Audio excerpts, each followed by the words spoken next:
تمام نمازوں کے اوقات میں کیا کرو؟ زیب و زینت کے ساتھ مساجد میں آؤ۔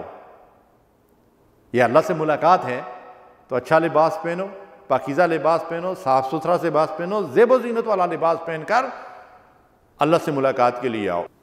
نحمدہ و نصلی علی رسولہ الکریم، اما بعد، قال رسول اللہ صلی اللہ علیہ وسلم اذا صلی احدکم یناجی ربہ او کما قال صلی اللہ علیہ وسلم۔ امام بخاری نے اس حدیث مبارکہ کو روایت کیا ہے کہ جب تم میں سے کوئی نماز پڑھ رہا ہوتا ہے تو وہ اپنے رب سے سرگوشی کر رہا ہوتا ہے، اپنے رب سے ہم کلام ہوتا ہے۔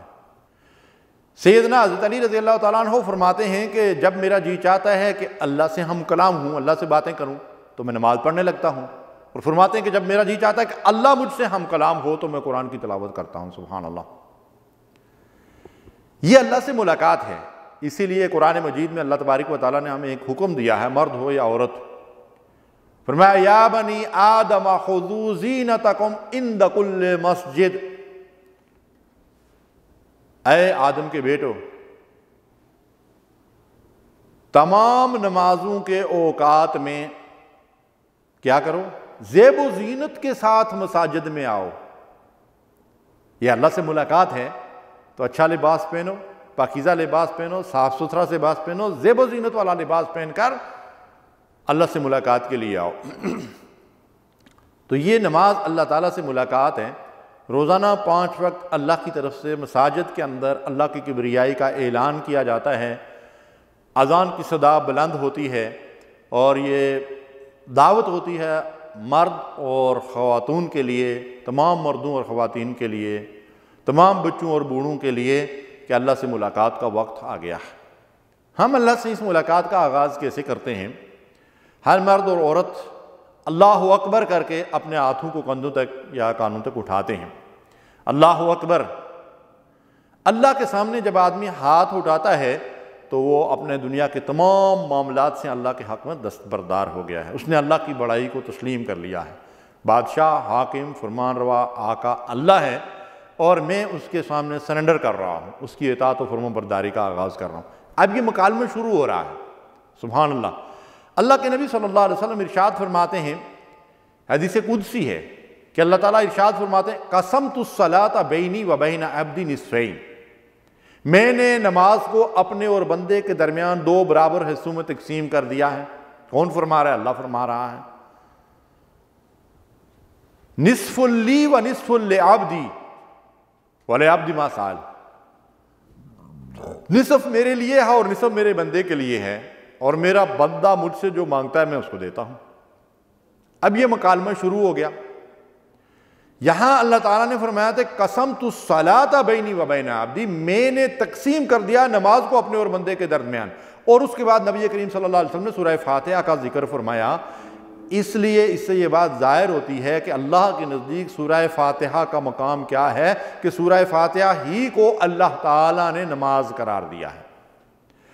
اب بندہ کھڑا ہو کر ہاتھ باندھ کر اللہ کے حضور جب قرأت کرتا ہے، اللہ کی حمد و ثنا کے بعد سورہ فاتحہ پڑھتا ہے، تو اللہ کے رسول صلی اللہ علیہ وسلم ارشاد فرماتے ہیں کہ جب بندہ کہتا ہے اذا قال العبد الحمد للہ رب العالمین، جب بندہ کہتا ہے الحمدللہ رب العالمین، قال اللہ تعالی حمدنی عبدی، اللہ کی طرف سے جواب آتا ہے، اللہ اس کے جواب میں ارشاد فرماتا ہے حمدنی عبدی، میرے بندے نے میری حمد کی۔ مکالمہ شروع ہو گیا، گفتگو شروع ہو گئی، اللہ سے بندہ ہم کلام ہو رہا ہے۔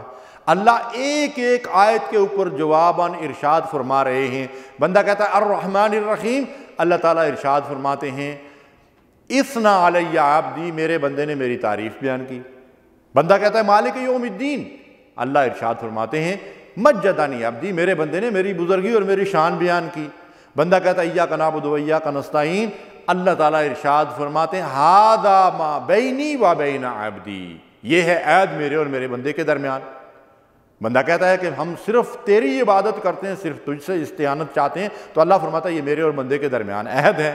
اس کے بعد بندہ کہتا ہے اہدنا الصراط المستقیم صراط الذین انعمت علیہم غیر المغضوب علیہم ولا الضالین آمین، تو اس کے جواب میں اللہ ارشاد فرماتے ہیں ھذا لعبدی ولعبدی ما سأل، بندے نے اللہ سے توفیق طلب کی، اللہ مجھے صراط مستقیم دکھا، مجھے ہدایت یافتہ راستے پر چلا، مجھے یہود و نصارہ کے راستوں اور طریقوں سے بچا، اور پھر اس کے بعد بندہ کہتا ہے آمین یا اللہ میری اس دعا کو قبول فرما، تو اللہ کی طرف سے جواب آتا ہے کہ ھذا لعبدی ولعبدی ما سأل، اب بندے نے مجھ سے ہدایت مانگی ہے تو میں اس بندے کو ہدایت دوں گا۔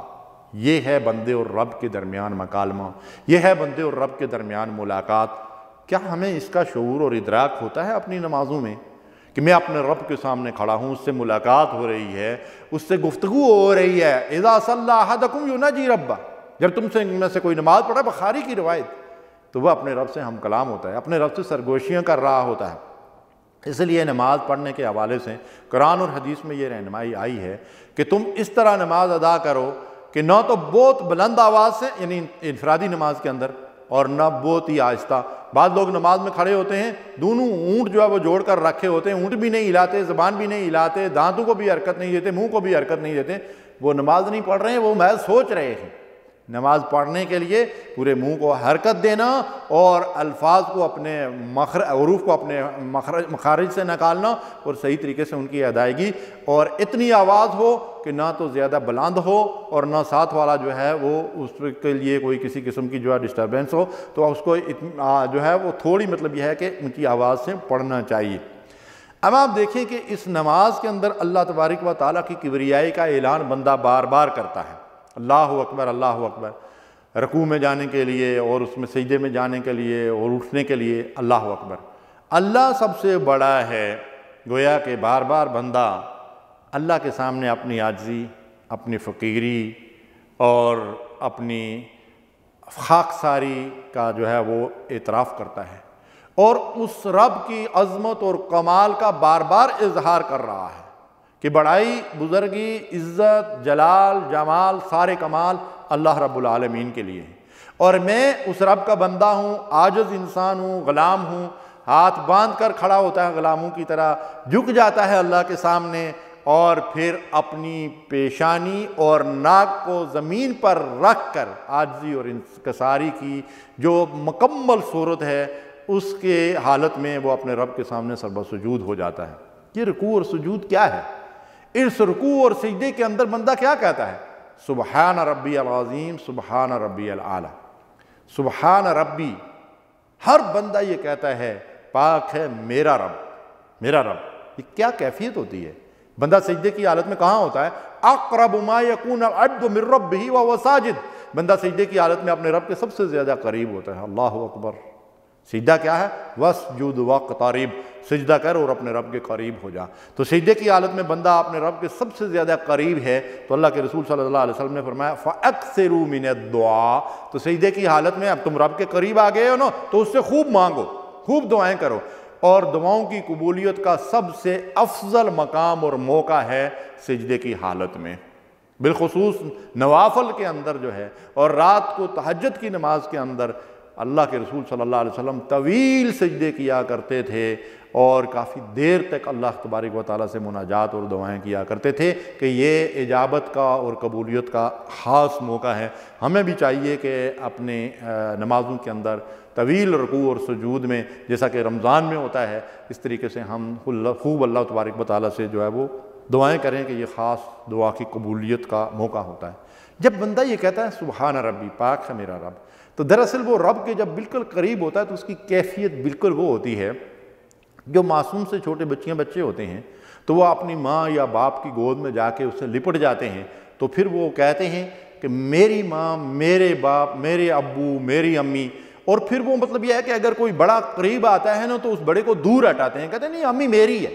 یعنی اس وقت اس کی کیفیت یہ ہوتی ہے کہ وہ بچہ یہ سوچ ہی نہیں سکتا کہ امی کسی اور کی بھی ہو سکتی ہے، حالانکہ امی ابو تو سب کے ہوتے ہیں، لیکن وہ معصوم سا بچہ جو ہے اپنی اس ادا سے یہ ثبوت دے رہا ہوتا ہے کہ میری امی، اور کسی بڑے کو جو وہ قریب نہیں آنے دیتا۔ کیا یہ کیفیت ہوتی ہے؟ یعنی کئی دفعہ آپ نے اس کو ملاحظہ کیا ہوگا اور دیکھا ہوگا۔ تو بندہ جب اپنے رب کے قریب ہو گیا سجدے کی حالت میں، تو رب سے اس قدر قریب ہو گیا ہے اور اس قدر اپنائیت کا اور رب سے اس قدر الفت اور محبت کا اظہار کر رہا ہے، گویا کہ اس کے قدموں سے لپٹا ہوا ہے اور میرا رب پکار رہا ہے، تو اس وقت وہ اپنے رب سے عفو و درگزر کی اور التجائیں کر رہا ہے، التماس کر رہا ہے، درخواستیں کر رہا ہے، اور اپنی عاجزی اور انکساری کا اظہار یوں کر رہا ہے کہ میرے رب، میرے پاس تو یہی پیشانی اور یہی ناک تھی، یہ سب کے سامنے اونچی ہو سکتی ہے، تیرے سامنے میں اس کو رکھ کر سب سے نیچا کر دیا ہے، میرے رب تو مجھے یہاں سے جو ہے وہ ناکام اور نامراد نہ لوٹانا۔ تو یہ خاص طور پر مطلب یہ ہے کہ رات کی تنہائیوں میں، بالخصوص تہجد کی نماز میں جو اس کا لطف ہوتا ہے اور اس سجدے کے اندر اللہ سے جو دعا اور مناجات ہوتی ہے،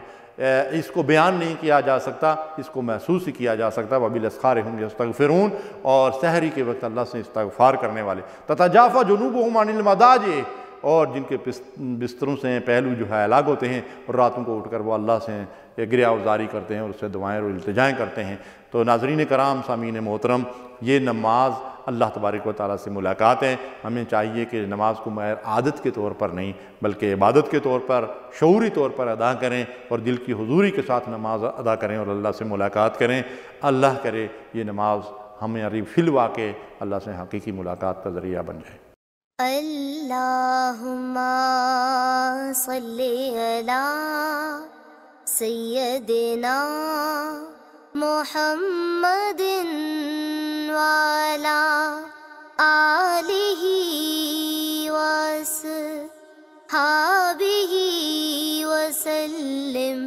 اللہم صلی علی سیدنا محمد وعلی